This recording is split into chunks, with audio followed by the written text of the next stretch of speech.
Très heureux de vous retrouver sur Al24 News pour édition spéciale consacrée aujourd'hui au dossier palestinien.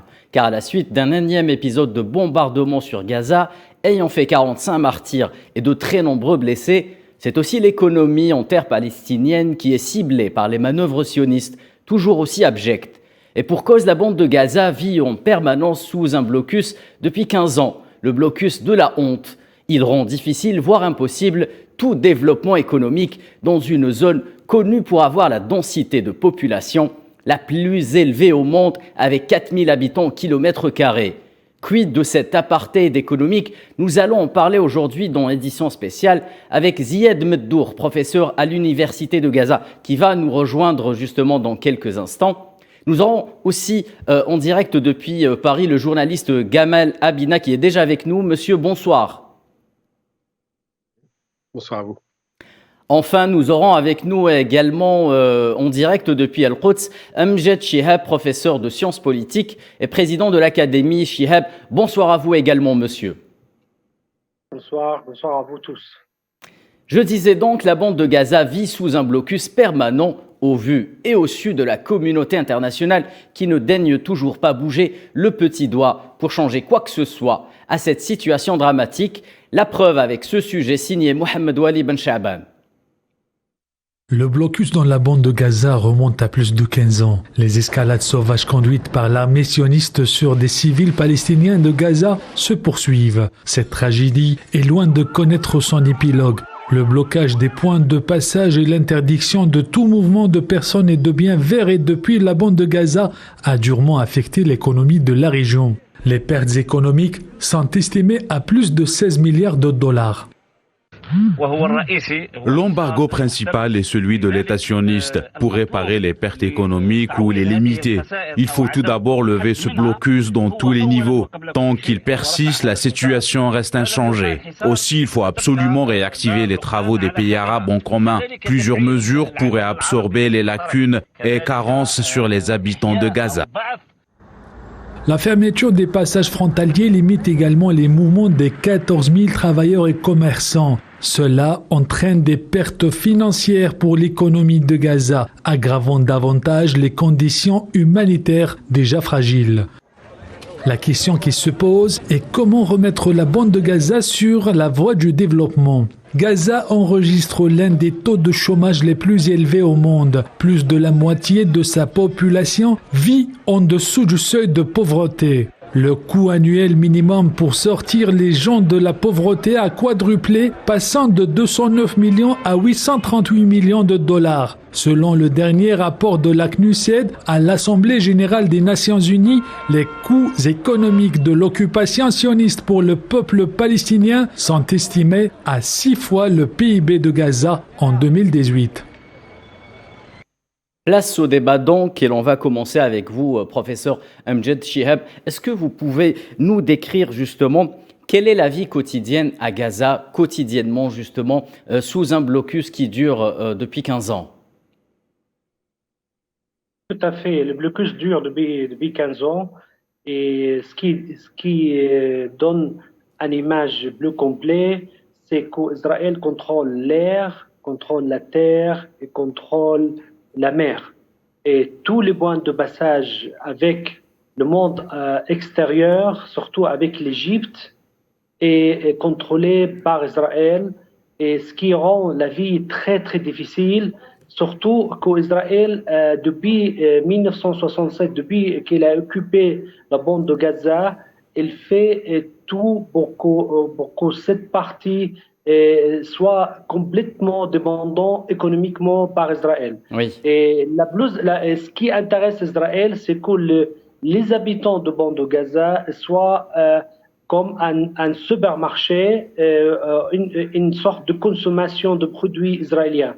Et surtout que toute l'infrastructure, presque toute l'infrastructure à bande de Gaza a été détruite par plusieurs guerres. Surtout, il y a eu depuis les 15 ans, il y a eu plus de 4 guerres menées par Israël contre cette petite partie du monde. Parce que la superficie de bande de Gaza est seulement 350 km². Oui. Et ce qui rend plus difficile et qui que le blocus, ça renforce de plus en plus sur conditions depuis les élections de 2006, parce que les élections ont conduit que les gens qui défendent la conception de la résistance militaire contre Israël, ils ont voté massivement pour les factions, surtout pour Hamas, qui a gagné en majorité les élections, ce qui a rendu les conditions d'Israël de plus en plus difficiles. Et il y a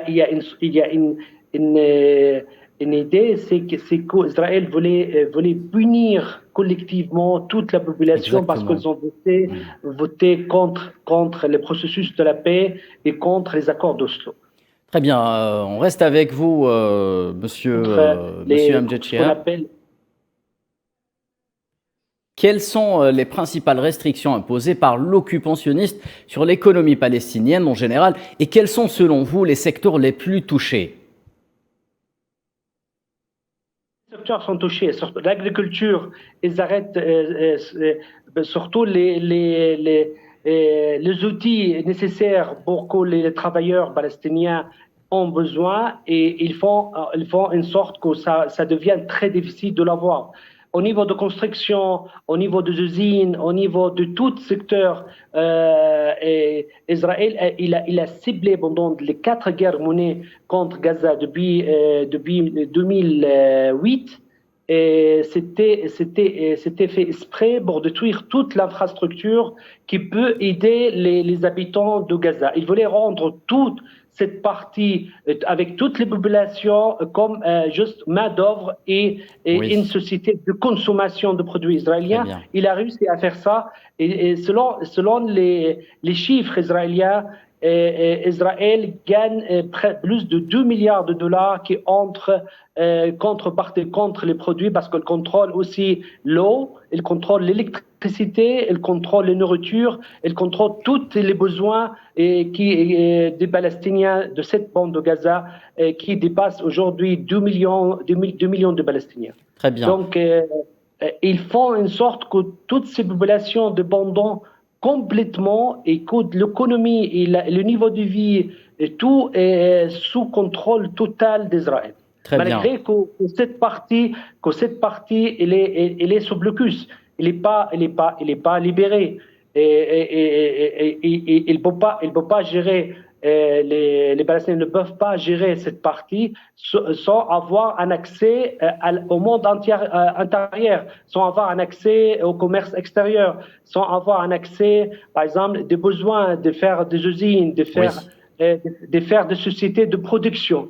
Toutes ce qui existe sur la bande de Gaza, c'est des sociétés des entreprises juste de consommation et qui rend la population de plus en plus complètement dépendante de cet état d'occupation. Très bien, merci professeur Chihab pour ces précisions. Nous rejoint justement depuis Gaza le professeur Ziad Meddour. Monsieur, bonsoir. Professeur Meddour, est-ce que vous êtes avec nous? Oui, bonsoir. Bonsoir professeur. Je disais donc, est-ce que vous pouvez nous décrire la vie quotidienne, vous qui êtes établi à Gaza, des Gazaouis sous ce blocus, cet embargo qui dure depuis 15 ans? Écoutez, d'abord, merci pour l'invitation. D'abord, il faut définir c'est quoi un blocus.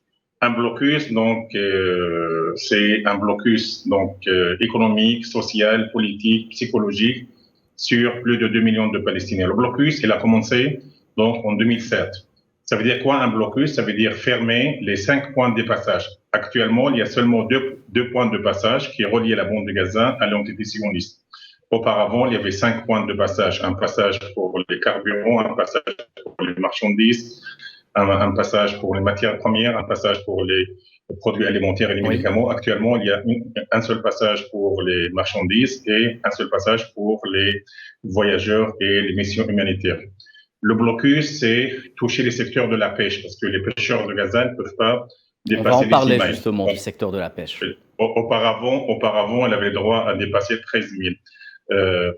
Donc, le blocus, c'est empêcher les malades et les patients d'aller se soigner soit dans les hôpitaux égyptiens, soit dans les hôpitaux de la Cisjordanie occupée ou de Jérusalem.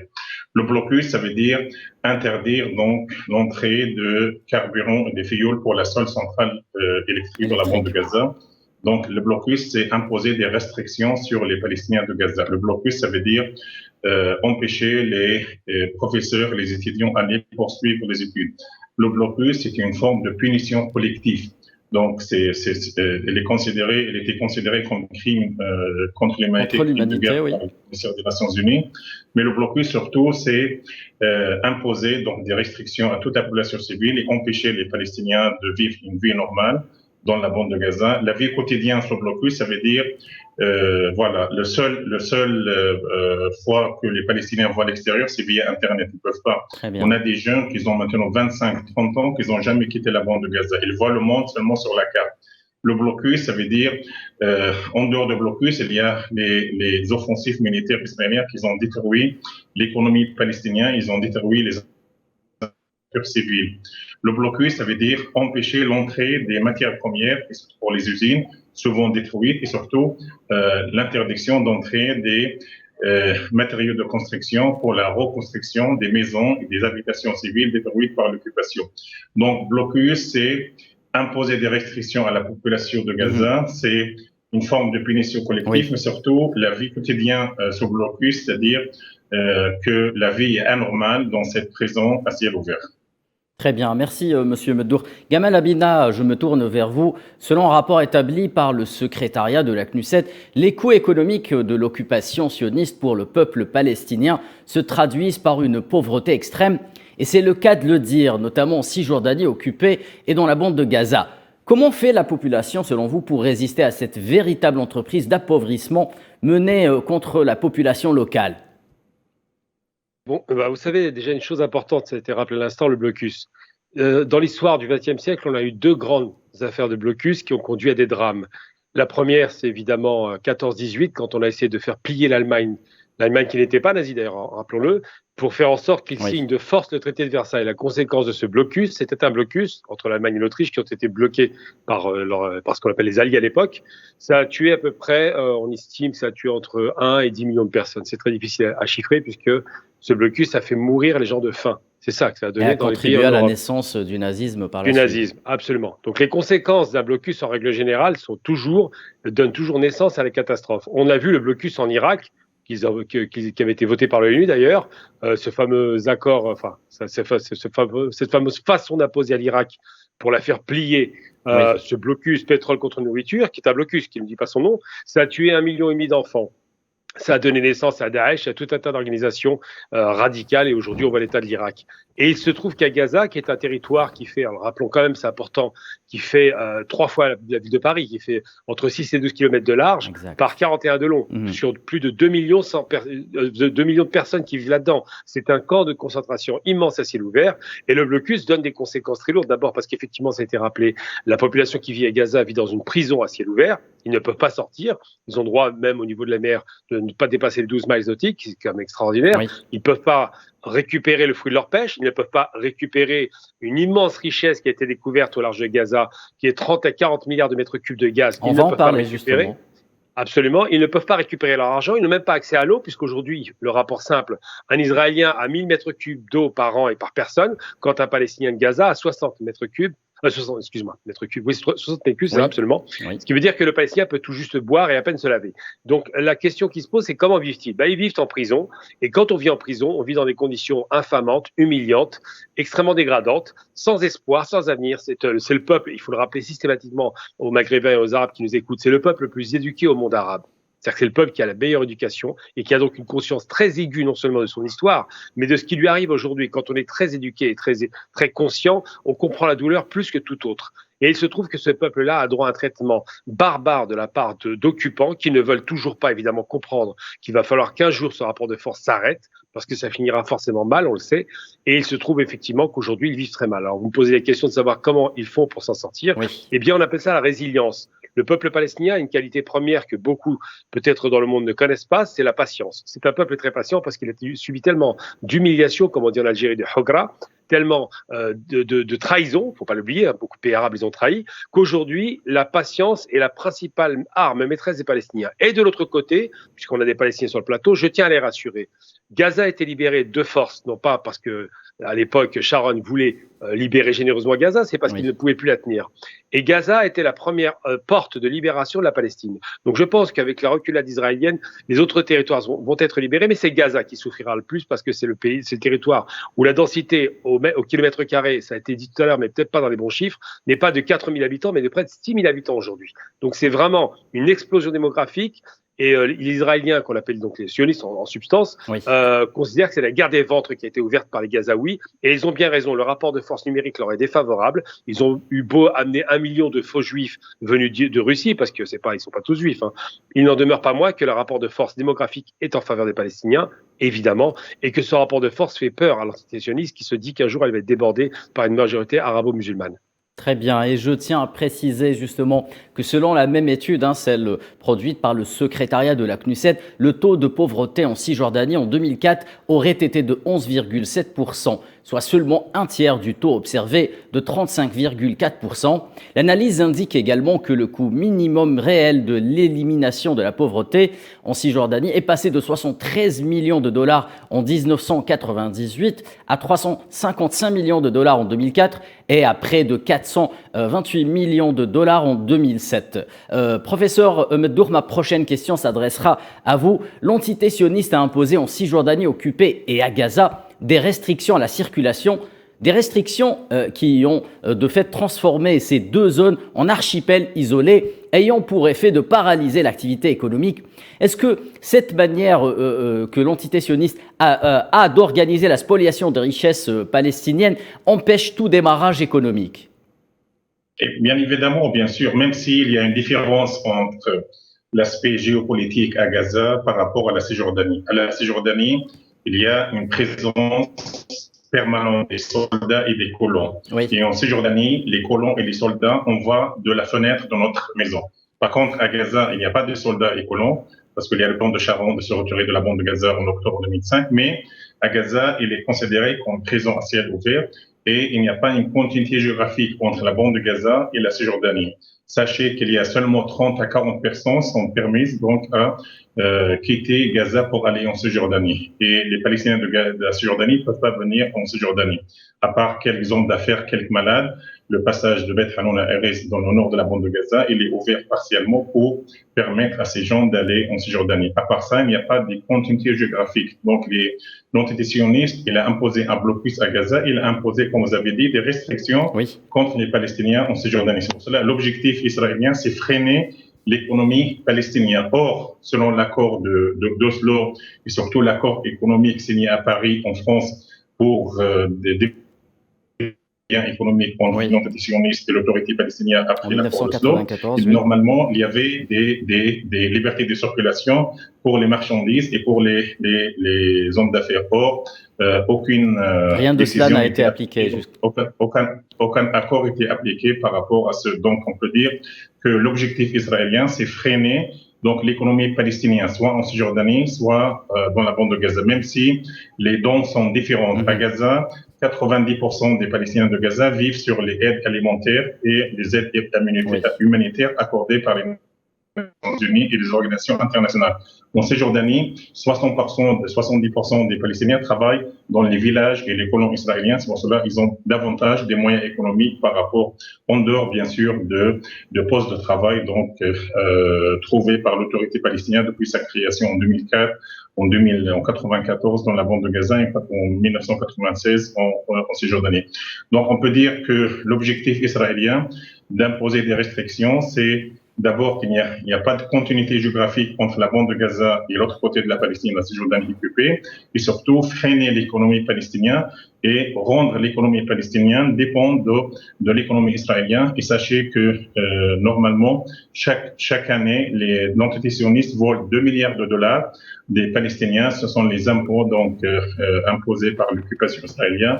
Et selon les accords d'Oslo, ils doivent rendre à l'autorité palestinienne. Or, chaque année, les Israéliens ne rendent pas cet argent aux Palestiniens. Oui. C'est pour cela les Palestiniens, l'autorité palestinienne est trop en faillite et ils n'arrivent pas à payer. Ils payent seulement 40% des salaires des fonctionnaires, soit les 73 000 fonctionnaires dans la bande de Gaza, soit les 30 000 fonctionnaires en Cisjordanie occupés. Professeur Chihab, la transition est toute faite par le professeur Meddour. Depuis 1994, l'entité sioniste a le plein contrôle sur le commerce et les recettes fiscales de la Palestine, une mesure qui devait prendre fin après 5 ans, mais qui reste toujours en vigueur. Les droits de douane sont donc perçus par le gouvernement sioniste au nom du gouvernement palestinien. On a quand même le sentiment qu'Israël veut à tout prix maintenir les Palestiniens dans un état de faiblesse économique permanent. Tout à fait. Les accords de protocole de Paris, Oui. c'était une vraie catastrophe pour les Palestiniens. Mais les négociateurs palestiniens, ils ont cru que cet accord, c'est cet accord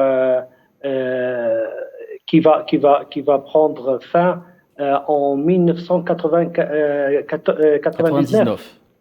Ils ont cru qu'après 5 ans, il y aura l'État palestinien. Oui. Mais les accords étaient, surtout le protocole de Paris, était très très mal négocié parce qu'en réalité, les accords d'Oslo, ça donne juste comment ça s'appelle, redoublement de l'armée israélienne. Oui. Hiérarchiser le contrôle économique, le contrôle militaire du territoire palestinien. Mais malheureusement, la faiblesse des négociateurs palestiniens, surtout la pression subie sur le OLP à l'époque, parce que le OLP il passait une étape très difficile de traverser le désert à l'époque, et sous toutes les pressions américaines du monde arabe, et surtout il avait peur qu'il était en perte de vitesse après la guerre d'Irak, et ils ont accepté d'entrer en négociation. Et ils ont fini par des accords de principe nommés aujourd'hui d'Oslo. Et c'était un vrai suicide, parce qu'Israël n'avait pas l'intention de passer dans l'étape suivante. Il a insisté de faire rester les Palestiniens avec les accords qui dépendent complètement, même politiquement, même économiquement, socialement, et sur tous les secteurs, secteur de tourisme, secteur de travailleurs, secteur de transport, secteur de pêche, de richesse naturelle.